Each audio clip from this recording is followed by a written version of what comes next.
nataka nimwone Yesu moyoni mwangu, moyoni mwangu, nataka nimwone Yesu moyoni mwangu, moyoni mwangu, nataka nimwone Yesu moyoni mwangu, nataka nimwone Yesu kanisani, nataka nimwone Yesu kanisani, nataka nimwone Yesu kanisani, nataka nimwone Yesu kanisani, kanisani, kanisani,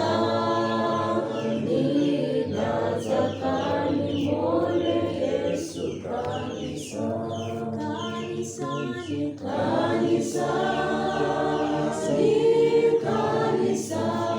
kanisani, nataka nimwone Yesu kanisani.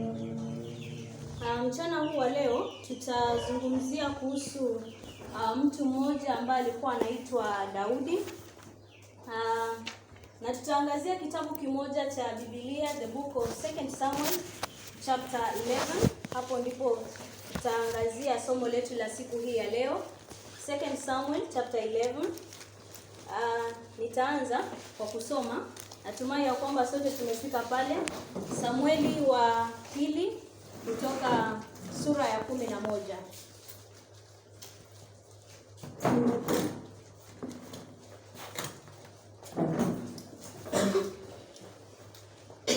Nasema, in the spring, at the time when kings go off to war, David sent Joab out with the king's men and the whole Israel army.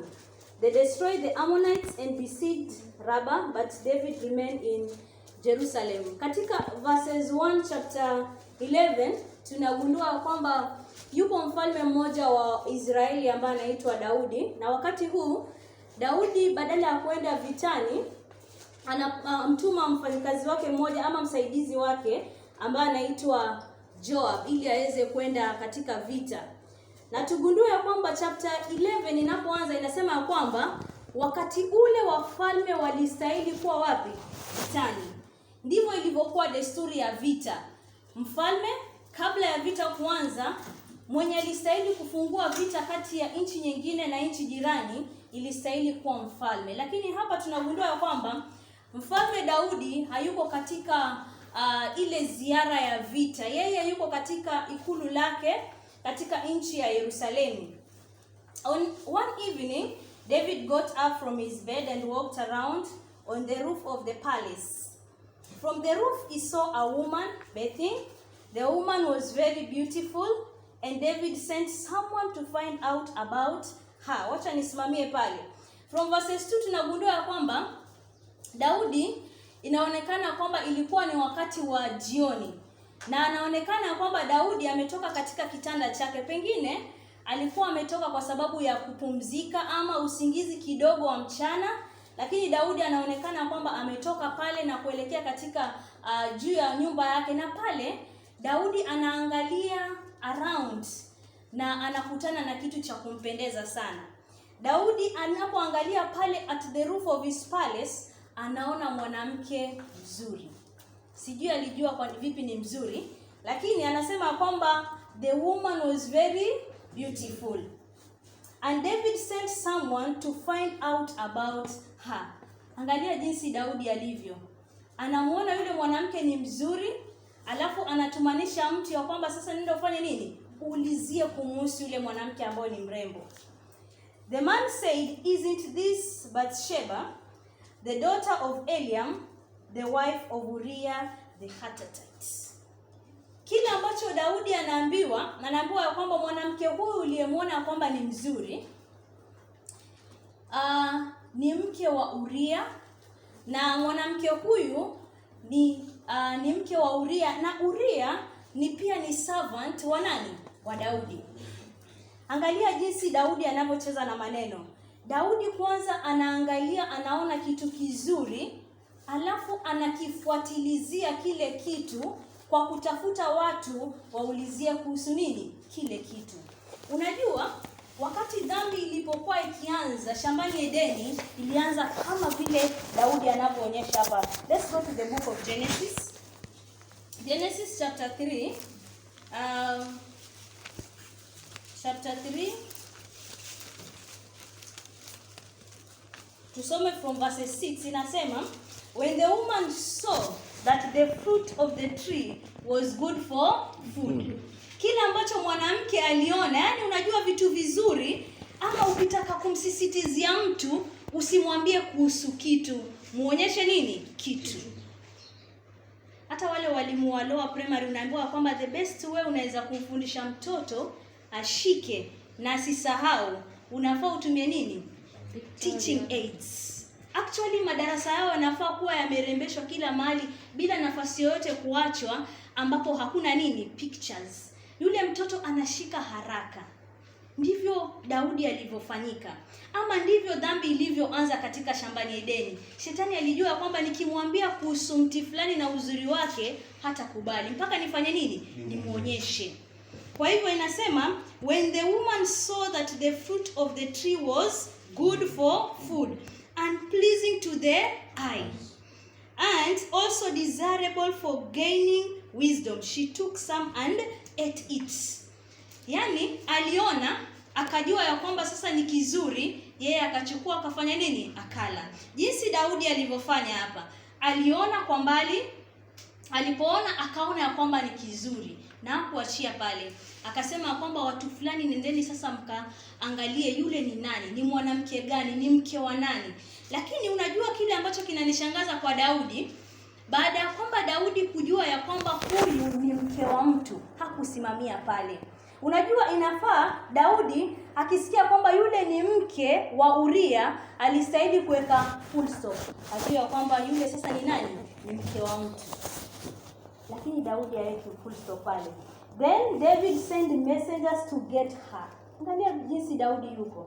Anajua yule ni mzuri, alishamuona tayari, ametumanisha wajumbe ya kwamba nendeni mchunguze yule ni nani. Wanagundua ya kwamba yule ni mke, tena ni mke wa nani? Uria. Sio kwamba Daudi alikuwa hamjui Uria, alikuwa anamjua. Na baada ya hapo Daudi anagundua kwamba yule ni mke wa Uria, tena anatuma na watu wakafanya nini? Wakamlete. Then David sent messengers to get her. She came to him and he slept with her. Angalia lile kosa ambalo Daudi sasa analifanya. Anaenda extra mile. Analetwa, alafu Daudi anaamua kufanya nini? Kulala na yule mke wa Uria. She came to him and he slept with her. She had purified herself from her uncleanness. Then she went back home. The woman conceived and sent word to David saying, I am pregnant.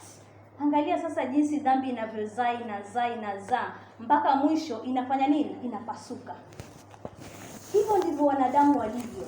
Angalia kwanza, tunapoanza, the first mistake yenye David anafanya, ama pengine kwake anaona ya kwamba ni nzuri, David anapata inaitwa leisure time. Si ndio? Ule wakati wako, ule the extra time ya muda wako baada ya kufanya vitu vyako vyote, unapata what you call an leisure time, ama an extra time of your day. Huwa unatumia vipi wakati wako ule extra? Ama your leisure time, huwa unatumia vipi?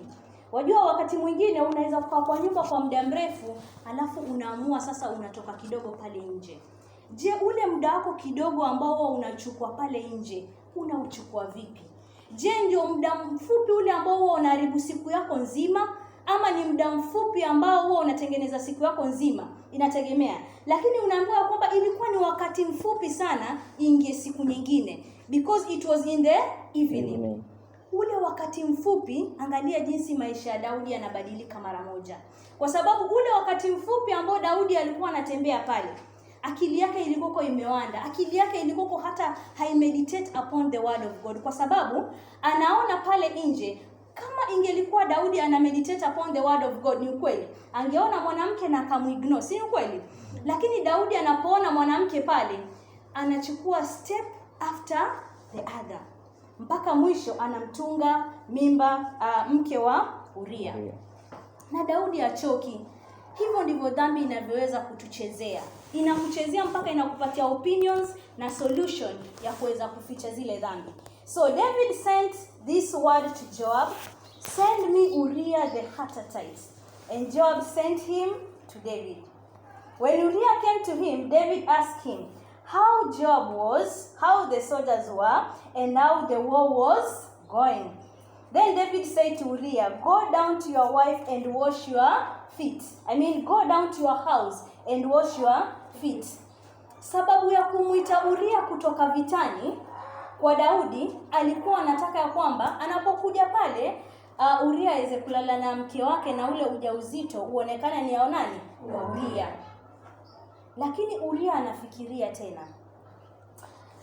In verses 10 nasema verses 9, but Uriah slept at the entrance of to the palace with all his master's servants and did not go down to his house. Verses 10, when David was told Uriah did not go home, he asked him, "Haven't you just come from distance? Why didn't you go home?" Yani Daudi anamwambia, sio umetoka vitani? Kitu ambacho unastahili kufanya, unafaa kufanya nini? Nyumbani.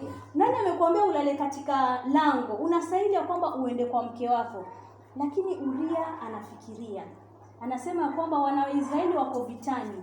Vita viko kule, mimi nitawezaje kwenda kulala ndani ya nyumba yangu wakati wana wa Israeli wako vitani? Verses 10, Uriah said to David, "The ark and Israel and Judah are staying in tents, and my master Joab and my lord's men are camped in the open fields. How could I go to my house to eat and drink and lie with my wife?"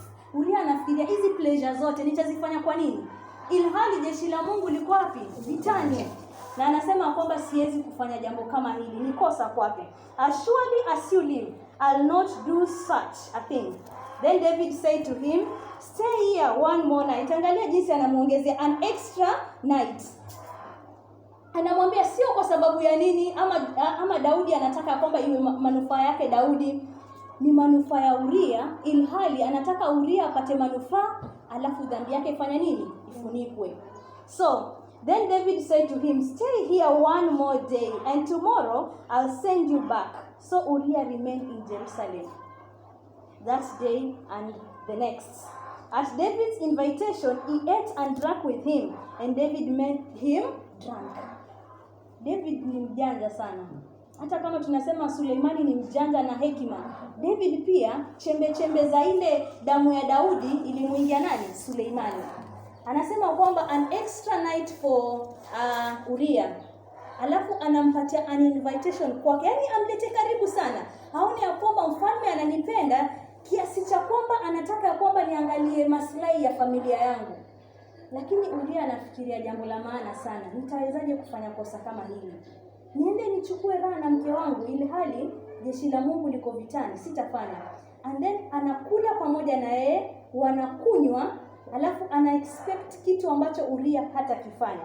In verses 3 inasema 13, "12, then David said unto him, "Stay here one more night, and tomorrow I will send you back."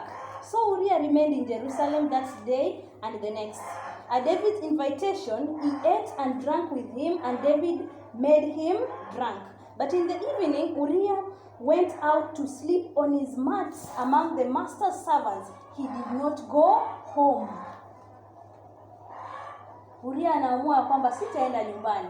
Sio kwamba Uriah alikuwa na chembe za mambo ambayo Daudi alikuwa amefanya. Hapana, alikuwa hajui chochote ya kwamba kwa nini Daudi ananisongeza karibu. Ni kwa sababu alikuwa amefanya kitu la. Uriah hakuwa na chembe yoyote ya kile ambacho Daudi alikuwa amefanya nini? Amefanya.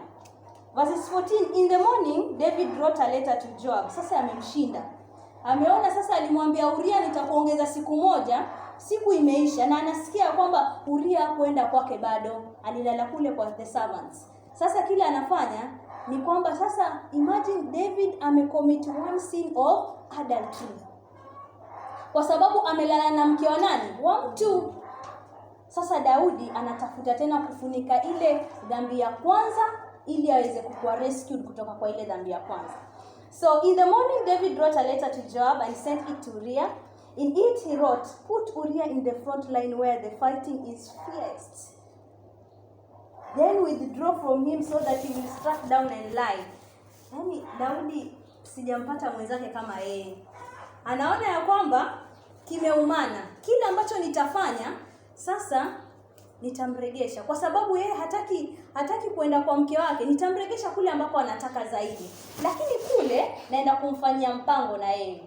So verse 16 inasema, so while Joab had the city under siege, he put Uriah at a place where he knew the strongest defenders were. When the men of the city came out and fought against Joab, some of the men in David's army fell. Moreover, Uriah the Hittite died. Kwa sababu ulikuwa ni mpango wa Daudi, ya kwamba Daudi anaporejea kule, kile cha msingi zaidi ni kwamba Uriah afanye nini? Auawe. Na tunapata from verse 17 ya kwamba sasa Uriah amefanya nini? Ameuawa. Kwa sababu alimwandikia barua Joab Uriah atakaporudi. Imagine jinsi Uriah, unajua nilikuwa nasoma hapa alafu nashangaa. Umebeba barua ya kukuua wewe mwenyewe. Yani he was a faithful servant. Amebeba barua kutoka kwa mfalme na hakuifungua. Na ndani ya ile barua ni barua ambayo ilikuwa imeandika kifo chake mwenyewe.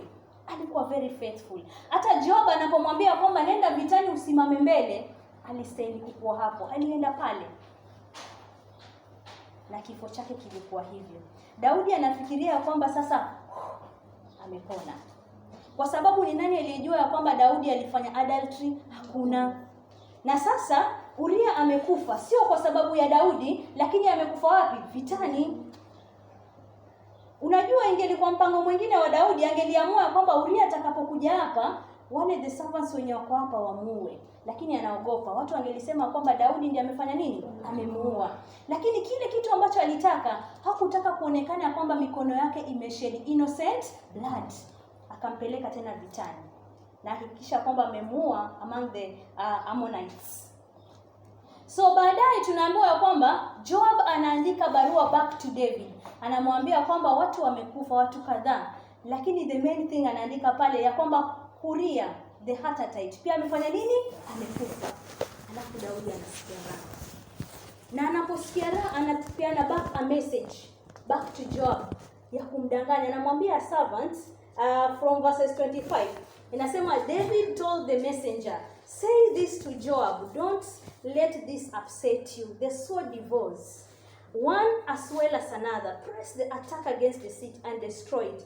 Say this to encourage Joab. Yani kumpumbaza tu. Usidhani ya kwamba Joab alikuwa ajui hichi kisa chote. Anakifahamu, anakijua. Na anamwambia kwamba anamwambia yule messenger ili messenger ajue ya kwamba David hayuko involved kwa the whole scenario ya kifo cha nani? Cha Uriah. Lakini Mungu ni nani? Mungu anaangalia katika mtazamo ambao mwanadamu hawezi kuangalia. Na chapter 12 inaanza, just chapter 11 verses 27 inapomaliza inasema after the time. Sasa hapa Uriah amekufa, the message imekuja kwa mke wake, anamon. Verses 27 inasema after the time of mourning was over, David had her brought to his house and she became his wife and bore him a son. Yani opportunity.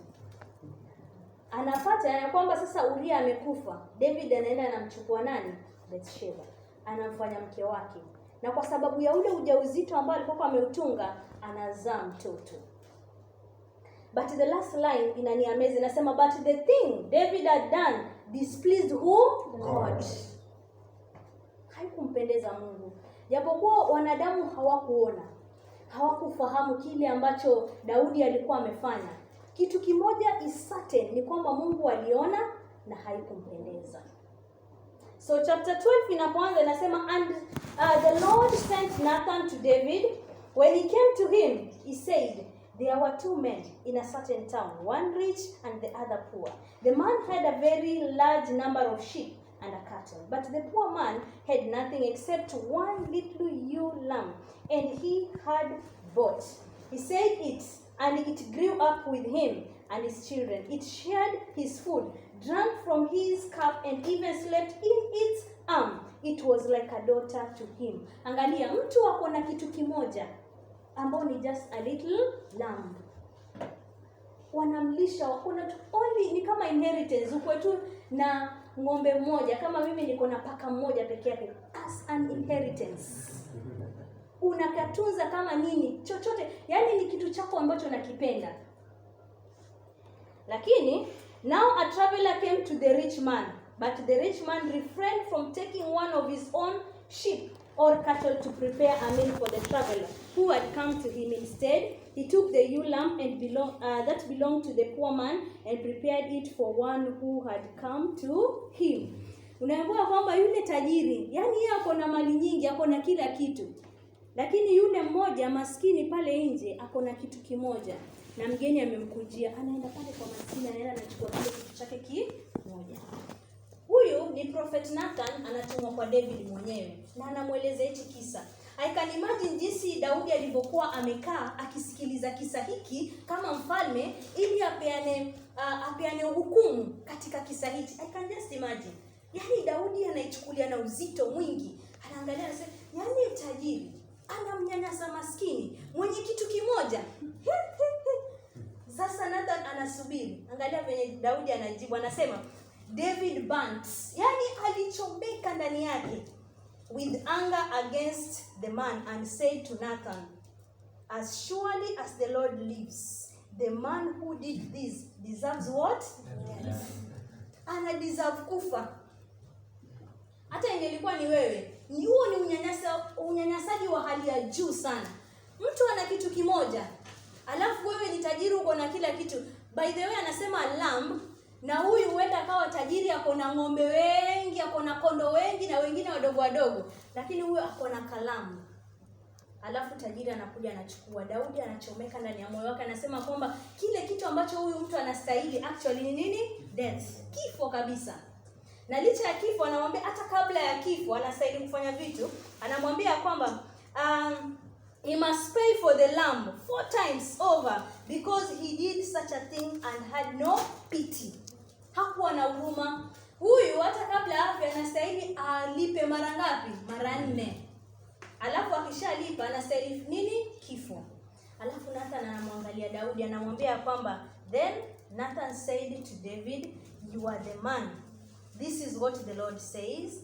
The God of Israel says, I anointed you king over Israel, and I delivered you from the hand of Saul. I gave your master's house to you, and your master's wives into your arms. I gave you the house of Israel and Judah, and if all this had been too little, if it had been too little, I would have given you even more. Anamwambia kama zile vitu ambavyo nimekupatia ingelikuwa ni kidogo, mimi Mungu ningelikuongeza vingapi? Vingi.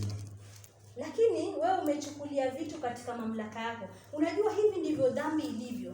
Dhambi ambazo tunaficha. Sijasema kwamba Daudi, unajua watu wanapomwangalia Daudi wanamwangalia kwamba yeye ni mzinifu. Yeye sasa ni muuaji. Lakini nataka ujireflect wewe mwenyewe. Kuna dhambi ambazo wewe mwenyewe unazijua kwamba ni za siri. Hakuna mtu yote ambaye anafanya nini? Anajua. Na iko ndani ya maisha yako. Na nikwambie kama Daudi, jinsi dhambi inavyoweza kukusukuma, jinsi dhambi ilivyoweza kumsukuma Daudi, ndivyo inavyoweza kukusukuma. Kuna dhambi nyingine ya siri ambayo umeweka ambayo hakuna mtu ambaye anajua. Sio dhambi kubwa ama sio ndogo, lakini nikwambie dhambi ni nini? Dhambi. Itakapoamua kukua, inakuwa mpaka ikushinde wewe mwenyewe. Ikusaidia kutenda dhambi nyingine ambayo ni mbaya zaidi. Ndivyo dhambi ya siri ilivyo. Mtu anapofanya kosa, kwanza kama lile kosa ni lake mwenyewe, anapoona yule mtu fulani amefanya kosa, wajua huwa akumbuki ile yake. Anaangalia yule mwenzake na kumwosheshia nini? Kidole. Kwa sababu hakuna yule mwenye anajua dhambi yake. Nikwambie pia dhambi ya siri ni ile dhambi ambayo inaweza kulegeza maisha yako ya nini? Ya Ukristo. Na tutazungumzia kile Daudi ambacho hizi dhambi ambazo alizifanya za siri ni vipi ambavyo ilifanya mpaka maisha ya Daudi yakalegea. Kwa hivyo leo unapofikiria vizuri, ni reflect wewe mwenyewe. Tunaweza kuwa tunakuona wewe ni mzuri, lakini kuna kadhambi fulani ambako unakaficha, ambako wewe na Mungu peke yake anajua. Kile ambacho Mungu anataka mchana huu wa leo, ile dhambi ya siri iondoe. Itoe katika maisha yako, ili maisha yako ya Ukristo iweze kuwa na nini? Na nguvu. Na unapokuwa na ile dhambi unapoificha, nikwambie pole pole utazidi kudidimia, na siku moja shetani atakuanika wazi. Kwa sababu from verses 9 inasema, why did you despise the word of the Lord? By doing what is evil in his eyes, you struck down Uriah the Hittite with the sword, and took his wife to be your own. You killed him with the sword of the Ammonites. Now therefore, the sword shall never depart from your house, because you despised me and took the wife of Uriah the Hittite to be your own. Sasa Mungu anamwambia, kwa sababu ulitumia upanga kwa kutumia the name of the Ammonites kumua Uriah, hata wewe upanga hautaondoka katika nyumba yako. Na pia Mungu anamwambia, this is what the Lord says, out of your own household I'm going to bring calamity upon you. Before your very eyes I'll take your wives and give them to one who is close to you, and he will lie with your wives in broad daylight. Yeye alifanya mambo yake pengine ya siri, ya usiku, ya giza, hakuna mtu ambaye alimuona. Lakini anamwambia kwamba not only your wife, anamwambia your wives. Kwa sababu anamwambia kwamba sasa wake zako, yule mwenye unampenda zaidi katika moyo wako, atalala na wake zako wote. Upanga hautaondoka katika nyumba yako. And nikimalizia hapo, you did it in secret, but I will do this thing in broad daylight before all Israel. Yaani anasema kwamba sasa wana wa Israeli wote wataona mambo yako yote ya nini? Ya siri. Lakini Mungu anataka kwamba kabla aje anike mambo yote ya siri bila wewe kutaka kuyanika, anaomba kwamba leo ujitoe moyo wako kutoa yale mambo ambayo ni ya siri. Ili pale nafasi ambayo utatoa ile dhambi ambayo ni nzito, ambayo unaona kwamba huwezi kuishinda, nafasi ile Mungu anaahidi kwamba atakupatia nguvu na pia atakupatia neema. Bwana Yesu asifiwe. Na tukianza from verses chapter 13. Kwa sababu Daudi sasa amelegea kwa sababu ya ile dhambi ambayo alikuwa ameiweka ya siri, hata anashindwa kucontrol nyumba yake yenyewe. Amnon mtoto wake anampenda ndugu dada yake ambao ni Tamar. Na anapompenda, unajua vile dhambi huwa saa zingine inaweza kukufanya ukuwe mjinga sana. Mpaka unaambiwa kwamba Amnon anakuwa kana kwamba ni mgonjwa, kwa sababu anapewa advice, anaambiwa kwamba sasa Amnon, kwa sababu unampenda yule dada yako na huwezi kulala naye, ama huwezi kumuita kwamba unataka kulala naye, kile ambacho ufanye, ujifanye wewe ni mgonjwa. Na unapojifanya wewe ni mgonjwa, tutatumanisha yule dada yako akulete nini? Chakula. Na atakapokuletea chakula, that will be your opportunity. Na Amnon kweli, Tamara analeta chakula, na pale Amnon anapata opportunity. Nikwambie, Daudi hakuweza kuzungumzia ile dhambi ya Amnon, alinyamazia. Lakini ndugu yake ambao ni Absalom, dada yake, the brother to Tamar, anashikwa na hasira na anaweka ile chuki kwa muda mrefu. Na kisha tunaambiwa kwamba wakati mmoja anamwambia Daudi ya kwamba mimi ningelipenda kwamba ndugu zangu wote twende tukatoe nini? Kafara. Na Daudi anamwambia kwa nini? Anamwambia kwamba mimi ningeonelea tu tukafanye nini? Tukatoe kafara. Lakini Daudi anasita. Kisha wanaondoka, na wanapofika kule, Absalom anaamua kumuua nani? Amnon, ambao ni ndugu yake. Ule ni upanga ambao Mungu alikuwa ameahidi ya kwamba upanga hautatoka katika nyumba ya nani? Daudi. Na baadaye inakuwa haibu sana kwake Tamar, kwa sababu alikuwa she was a virgin. Anaonekana kwamba sasa ni mtoto ambaye sasa amekuwa defiled, ambapo anaamua anaishi na Absalom. Lakini tunaposoma verses chapter 14 tunagundua kwamba sasa in chapter 14 Absalom anaamua kukimbia. Na anapokimbia wakati ule baada ya kumua Amnon, anakimbia na haregei back to nyumba yao. Na anakaa kule kwa muda mrefu, around 2 years to 3 years. Lakini wakati mmoja, kwa sababu Absalom Daudi alikuwa anampenda sana, kumbuka ya kwamba Mungu alimwambia yule mtu ambao unampenda zaidi atakuja kulala na wake zako peupe. Kwa hivyo Absalom ni mtoto mwenye Daudi alikuwa amempenda sana na moyo wake wote. So Absalom anatoweka, lakini Daudi kwa sababu ya ule upendo ambao alikuwa nao kwa Absalom anakuwa na miaka ya kusononeka. Lakini Joab, kumbuka Joab ambao alikuwa ni msaidizi wa Daudi. Mnakumbuka Joab yule mwenye alikuwa amepelekewa barua? The same Joab anamwangalia Daudi, anaona kwamba maisha yake ni ya kusononeka na ya kusikitika. Kwa hivyo anapanga tena mpango ya kwamba Absalom aweze kuregeshwa. Lakini Absalom anaporegeshwa hawakukutana na Daudi kwa takriban miaka 2. Na kile ambacho Absalom anafanya, kwa sababu alijua kwamba Daudi anampenda, na tunaambiwa maandiko yanasema actually Absalom alikuwa mzuri wa umbile na hata kutamanika kwa sura. Alikuwa ni mzuri sana. Na kwa sababu ya hiyo aliattract attention ya the Israelites. Na kile ambacho Absalom alifanya, alikaa katika lango kuu la mfalme ambao ni baba yake Daudi. Na kesi zote alikuwa anazitengeneza wapi? Kwa gate pale. Kwa takriban hiyo miaka yote. Na akawin trust ya the Israelites. Alikuwa anajiweka kana kwamba mfalme kwa sababu alikuwa na chariots ya 50 soldiers pia na yeye Absalom. Na kufikia hivi Absalom akaangalia kwa akili yake akasema kwamba sasa huu ndio wakati wa kumovertake baba yangu. Na tunaambiwa kwamba Absalom akatoka katika lile lango pamoja na watu takriban 50 na wengine ambao aliwachukua. Wakaenda katika mji fulani ambao ulikuwa unaitwa Hebron.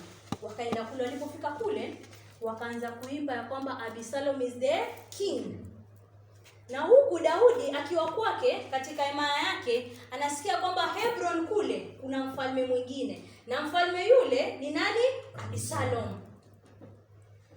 Na kwa sababu ya ile vita ambavyo vilikuwa vinakuja pamoja na uongozi wa Absalom, wanakuja, Daudi akaamua kwamba atoroke kutoka katika himaya yake kwenda katika nchi nyingine ili akajifiche. Na pale Absalom anapokuja anaingia katika ile ikulu la mfalme na anajaribu kubadilisha kila kitu. Na ule ndio wakati ambapo Absalom anapata opportunity ya kulala na wake zote wa baba yake. So pale the prophecy yenye Mungu alikuwa ameituma tunaona kwamba ina come to pass, kwa sababu Absalom kunakuwa na upanga, kunakuwa na vita, kunakuwa na kila kitu, na David hakui comfortable. Lakini Daudi anajua kwamba ni kwa sababu ya ile dhambi ambayo alifanya nini? Alifanya. Let's go back to chapter 12. From chapter 12 tunagundua kwamba Nathan anapokuja kumwambia David kuhusu kile kitu ambacho alikuwa amekifanya. Daudi, kitu kimoja ambacho Daudi anakifanya, anakubali ya kwamba alifanya nini? Alikosa. Kwa sababu inaposonga now from verses 13 inasema, then David said to Nathan, I have sinned against the Lord. Nathan replied, the Lord has taken away your sin. You are not going to die. But because by doing this, you have made the enemies of the Lord show utter contempt. The son born to you will die. Unaona, Daudi kwa sababu mke wake Bathsheba alikuwa tayari na ujauzito na anazaa, lakini Daudi anamwambia kwamba kwa sababu tayari uko na Nathan anamwambia kwamba Mungu amekusamehe na ameondoa, lakini the consequence ya kile kitu ambacho umefanya ama product, unajua nilikopo yule mtoto alikopo product of adultery, anaitwa the product of adultery kwa sababu walifanya nje ya nini? Ya ndoa. Na Mungu anasema kwamba yule mtoto hataishi. lakini mtoto atafanya nini? Atakufa. Lakini Daudi anashikililia kwa sababu ndani ya moyo wake anataka kwamba yule mtoto afanye nini? Asurvive, aishi. After Nathan had gone home, the Lord struck the child that Uriah's wife was born to David, and he became ill. David pleaded with God for the child. He fasted and went into his house and spent the night lying on the ground. Imagine. David analia, anaomba Mungu, anaomba kwa moyo wake wote, anafunga ili yule mtoto aweze kufanya nini? Kupona. Unajua nilipofika hapa nikafikiria, nikasema kwamba unajua wakati mwingine unaweza kuwa unafunga kwa sababu ya kitu fulani na moyo wako wote. Lakini kuna kakitu tu kadogo ambapo Mungu anataka kwamba ufanye nini? Uondoe. Alafu wajibu nini? Maombi yako. Kwa hivyo kuna maombi mengine ama kufunga kwingine tunaweza kuwa tunafunga na mioyo yetu yote. Lakini Mungu anataka kwamba tuondoe kitu kidogo ambacho kimeweza kufunga uso wetu. Unaona David, yani dhambi ilikuwa imemfunga kiasi cha kwamba Mungu amesema kwamba mtoto atakufa, lakini yeye ameshikilia ya kwamba mimi lazima niombe na kufunga na nifanye chochote ili mtoto afanye nini? Asurvive. Lakini mtoto hakusurvive.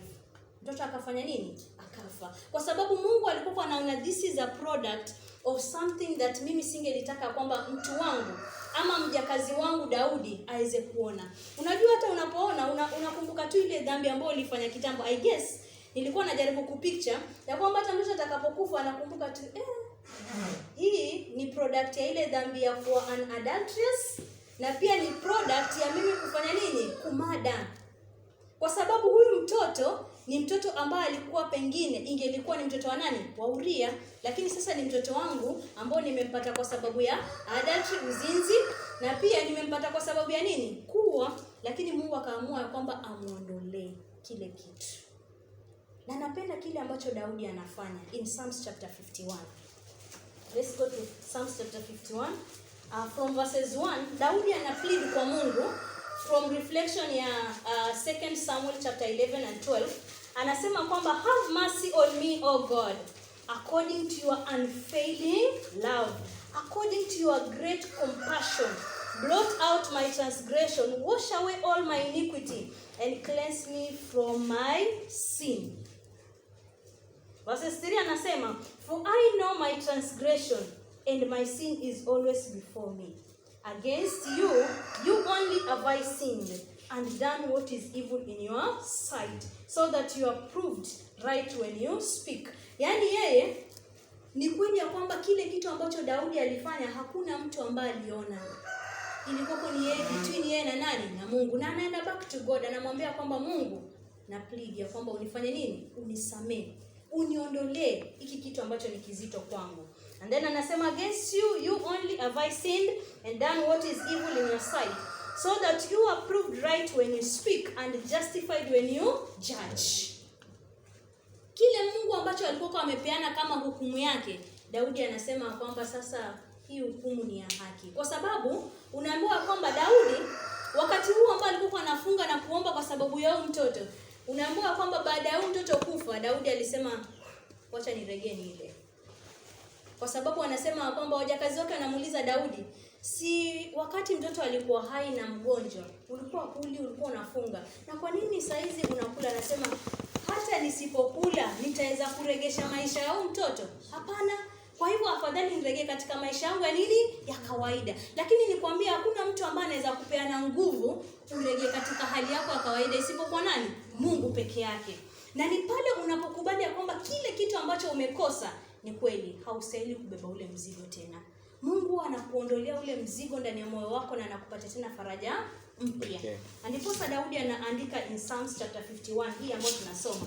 Verse 6 anasema, surely I was sinful at birth, sinful from the time my mother conceived me. Surely you desire truth in the inner parts. You teach me wisdom in the inmost place. Cleanse me with hyssop, and I shall be clean. Wash me, and I shall be whiter than snow. Let me hear joy and gladness. Let the bones you have crushed rejoice. Hide your face from my sins, and blot out all my iniquity. Yani Mungu anataka, Daudi anataka kwamba Mungu asame yote ambayo alikuwa ametenda. Hamuoshe tena kuwe safi. And then verses 11 inasema, 10 inasema, create in me a pure heart, O Lord, and renew a steadfast spirit within me. Do not cast me from your presence, or take your Holy Spirit from me. Restore to me the joy of your salvation, and grant me a willing spirit to sustain me. Praise God. Amen. Unaambiwa kwamba salvation, the joy of salvation inatoka kwa mtu mmoja pekee yake ambaye anaitwa nani? Mungu. Let's go to the book of Romans.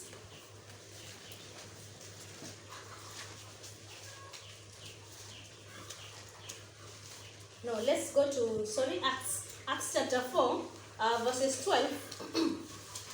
Acts chapter 4, verses 12 inasema, salvation is found in no one else, for there is no other name under heaven given to men by which we must be saved.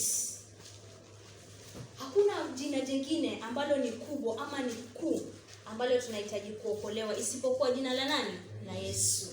Nikwambie kitu ambacho dhambi inaweza kufanya katika maisha yako ya Ukristo ni kuondoa Roho Mtakatifu. Lakini unaambiwa kwamba unapotubu na kukubali, Yesu anakupatia nguvu ya kuovercome. Na nikwambie unapokuwa na nguvu, unaambiwa kwamba hata katika hali ya maombi huwezi kuomba. Yule ambaye anakusaidia kuomba ni nani? Roho Mtakatifu. The book of Romans chapter 8. Romans chapter 8 verses 26 inasema, Romans 8 verses 26. In the same way the Spirit helps us in our weakness. We do not know what we ought to pray for, but the Spirit himself intercedes for us with groans that words cannot express or utter. So unaambiwa kwamba, unajua by the way, unapokuwa katika hali ngumu ya maisha yako ambao unataka renewal of the Holy Spirit, ule wakati unapotoa confession yako kwa Mungu, huwa huna nguvu. Kile ambacho kinaweza kukusaidia katika maisha yako ya kubadilika ni Roho Mtakatifu peke yake. Yeye ndio anakupatia nguvu ya kuconfess, and then anataka kwamba ufanye nini? Repent. Na unaporepent, Mungu atakupatia nguvu siku zote za maisha yako. Let's go to the book of Isaiah.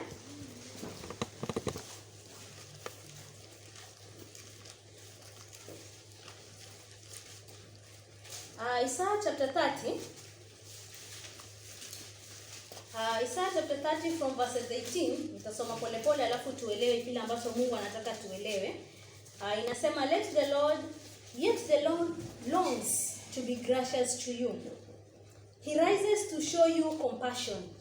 For the Lord is a God of justice. Blessed are all who wait for him. Wamebarikiwa wale ambao wanangojea kwa Mungu, kwa sababu anasema Mungu amejawa na upendo na anataka kwamba mtu yote asifilie dhambi. Anakusubiri ya kwamba uje kwake. Kile ambacho unakiona ni kizito kwake, anasema kwamba anataka hatua ngapi? Moja. Mungu anataka hatua moja ya toba. Umwambia kwamba kweli Mungu, mimi nimekuwa mdhambi, lakini unajua ya kwamba dhambi hii imekuwa nzito kwangu. Mungu anasema kwamba iondoe, mimi nitakupatia nguvu. And then anasema, all people of Zion who live in Jerusalem, you will weep no more. How gracious he will be when you cry for help. Yaani Mungu anasema kwamba anakusubiri tu ulie kwa msaada. Mungu anataka mtu ambaye anaenda kwake kwa sababu ya nini? Msaada. Lakini ukijiona kwamba wewe unaweza kushinda dhambi kwa nguvu zako, nikwambie rafiki, hauwezi. Mungu anataka kwamba umlilie, uende kwake umwambie, sasa Mungu, si unajua kwamba mimi siwezi, na nimekuja kwako kwa sababu nahitaji nini? Msaada. Although the Lord gives you the bread of adversity and the water of affliction, your teachers will be hidden no more. With your own eyes you will see them. 21. Whether you turn to the right or to the left, your ears will hear a voice behind you saying, this is the way, walk in it. Hivyo ndivyo sauti ya Mungu ilivyo. Hata ukitanga huku, ukienda hivi, lakini siku zote utasikia kuna sauti ambayo inakuita na kuambia, mtoto wangu, umetanga mbali, njia iko hapa. umeenda mbali, rudi hapa. Lakini muda mwingi kwa sababu ya dhambi ambayo inatuzonga, dhambi ambayo inatuweka mbali na Mungu, hatusikii sauti. Sauti siku zote iko karibu na sisi, inatuambia kwamba mtoto wangu sasa hivyo umekosa, rudi hapa.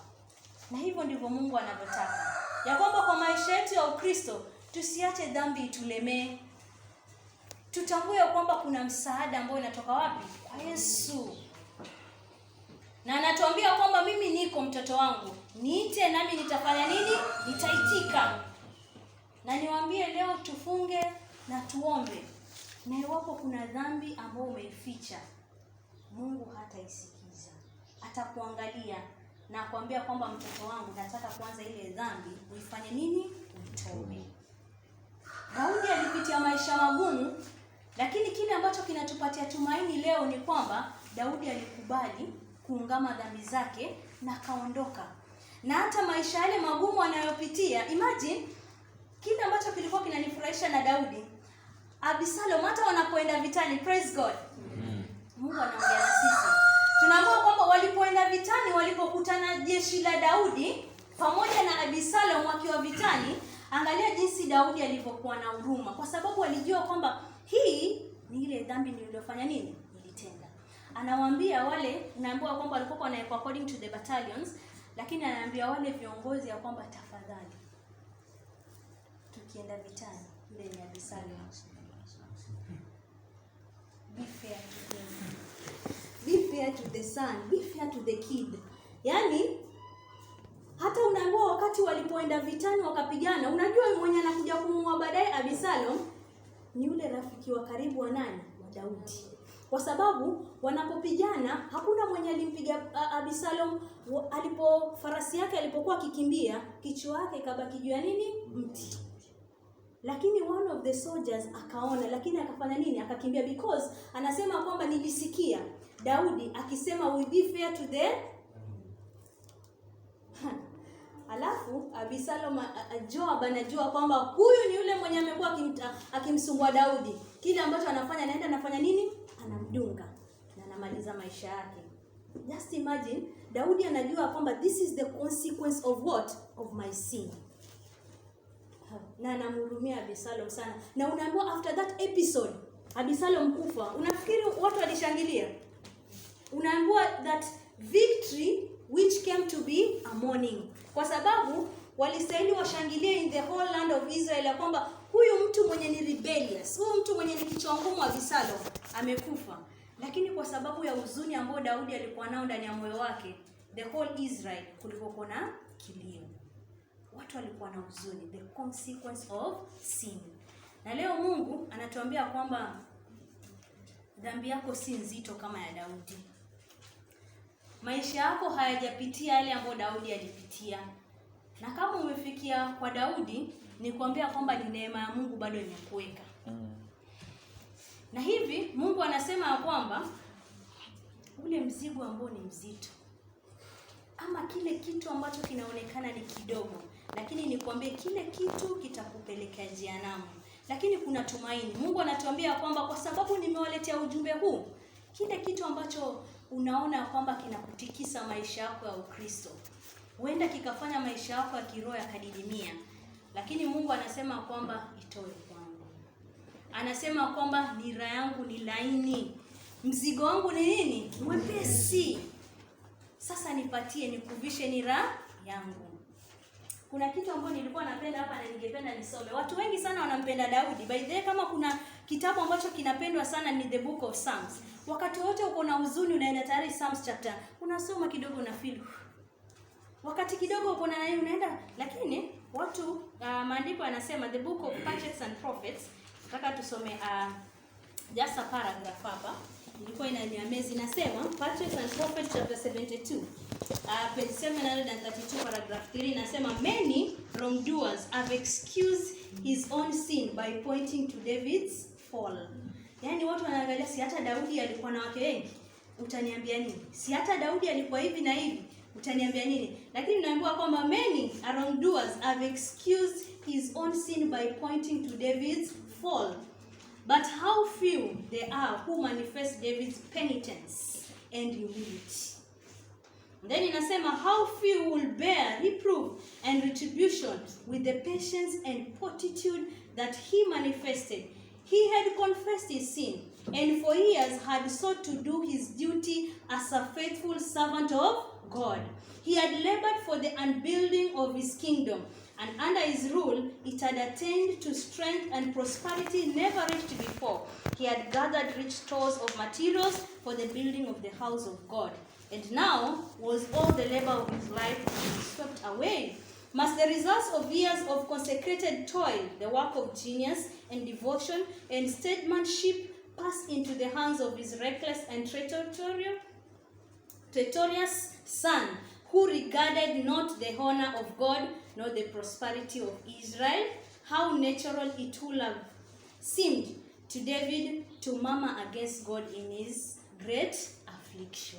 Unaambiwa kwamba unapopoint at David, unarifa dhambi zako zote kwa Daudi. Angalia jinsi Daudi alivyokuwa a penitent sinner, full of humility. Alimwendea Mungu, na katika yote Mungu aliamua kufanya nini? Kumsamehe. Na Mungu leo anatuambia kwamba hata wewe anaweza kufanya nini? Kukusamehe. Hujaenda mbali sana. Sauti yake ni ile upole, inakwambia kwamba japokuwa umetembea kulia ama kushoto, njia ni hii hapa. Na sauti yake ya upole inakuita. Na katika hali yako ya kufunga na kuomba, ni kuhakikishia kwamba unapompatia hitaji la moyo wako na kutoa dhambi, mzigo ule wa dhambi ambao ni mzito katika moyo wako, Mungu atakusikia na kukujibu sawia na mapenzi yake. Na Mungu atubariki. Amina. Je, kuna mtu ambaye angelipenda kwamba Mungu aweze kumsamehe dhambi yake?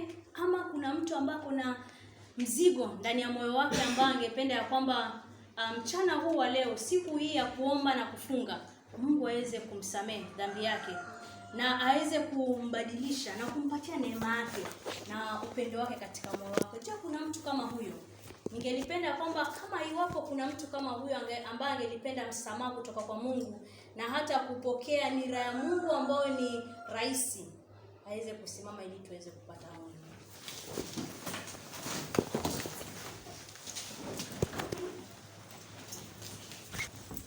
Tutaimba Psalm 142 tukitamatisha, alafu tuombe. Nasikia mwito 142. Nasikia wito iba. Nasikia wito ni sauti yako, nikasafiwe kwa damu ya kuangikwa kwako.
Baba yetu na Mungu wetu unayetupenda, tunazidi kuliinua jina lako Mungu kwa sababu unastahili. Asante kwa sababu umeweza kuzungumza pamoja nasi kwa sauti yako ya upole Mungu. Na ukitaka kwamba tuweze kubadilisha maisha yetu ya kiroho, tuweze kutembea pamoja na wewe Mungu, kwa sababu nyakati hizi ni za mwisho na kuja kwako kumekaribia. Ungelipenda kwamba tuweze kuishi maisha ya utakatifu. Dhambi isiweze kuwa rafiki yetu kwa karibu Mungu. Tuweze kutembea mbali na dhambi, kwa sababu dhambi inaleta visa baada ya vingine. Na kupitia kwa damu yako ya mwanao Yesu Kristo iliyomwagika msalabani, Mungu tunakushukuru kwa sababu imetupatia tumaini. Tumeweza kusongea karibu na kiti chako cha enzi, chini ya msalaba wako Mungu, tukiweza kuhitaji msaada wako wa kipekee. Uweze kutuosha, uweze kutusafisha, na uweze kutuondolea mbali, kwa sababu ni ahadi yako. Tunapokuja kwako Mungu, hata dhambi zetu za kitambo za awali utazisahau na kutupatia nguvu mpya. Na jinsi ulivyomuongoza Daudi katika maisha yake yote, na hata baadaye Biblia inanakili ya kwamba alikuwa ni mtu baada ya moyo wako na kutafuta uso wako siku zote. Nasi tunaomba kwamba tuweze kunakiliwa katika kitabu cha uzima, kwamba huyu ni mtoto wangu na amenitafuta katika maisha yake na amenipata na nitaweza kutembea pamoja na yeye. Tunakuomba kwamba uweze kuwa rafiki yetu wa karibu, ukitupeleka hapa na pale Mungu, kupitia kwa damu yako ya mwanao Yesu Kristo. Tuzidi kusikia sauti yako ikiweza kutembea pamoja na sisi, ikiweza kuzungumza pamoja na sisi, na utakatifu wako Mungu izidi kudhihirika katika maisha yetu ya siku zote. Wote ambao wamesimama wakiweza kuomba kwamba Mungu uweze kuondolea dhambi ambayo inawazinga, dhambi ambayo ni nzito katika mioyo yao, dhambi ambayo hata mwanadamu hajui ila Mungu wewe unaijua. Dhambi hizi za siri Mungu tunaomba kwamba uzidi kutuondolea, kwa sababu ndizo dhambi ambazo zitatuangamiza na kututoa mbali na wewe Mungu. Sio dhambi tu za uzinzi, hata dhambi ya chuki, dhambi ya wivu, dhambi ya kusengenya, dhambi ya kusema maovu Mungu. Pia hizi ni dhambi ambazo zinatuzinga siku zote za maisha yetu. Nasi tunaomba kwamba uzidi kutembea pamoja na sisi, uzidi kutuonyesha utakatifu wako, nasi hadi tutakapofikia upeo wa mambo yote Mungu utazidi kulitukuza na kulimidi jina lako, na ni katika Kristo tumeomba na hata kuamini. Amen.